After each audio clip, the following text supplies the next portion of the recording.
In problem 2, it says a rectangle is half as wide as it is long and has a perimeter of x units. The numeric area of this rectangle can be written as the expression kx squared. So determine the value of k. Express your answer as an integer or as a common or improper fraction reduced to lowest terms. Okay, so let's see. We have our rectangle. And we're already using x, so we can't use that. So I'll call this y and 2y. All right, so that means, what do we know? We know the area.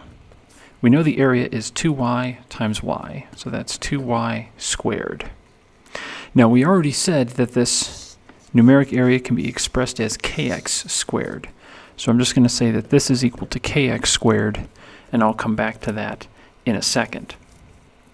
So then we have the perimeter, and so the perimeter, y plus 2y is 3y, plus y is 4y, plus 2y is 6y. But in terms of x, that's just equal to x. Now this is crucial right here, because what this allows us to do is this allows us to say wherever there's an x, replace it with 6y.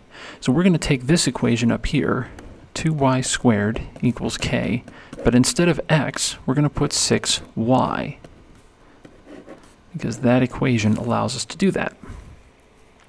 So when we square the inside, that means we get k times 36y squared, and then we divide the 36y squared over to the other side. So the y squareds can cancel, and so we're left with 2 over 36, which can be simplified to 1 over 18. So there's our value for k, and we're done.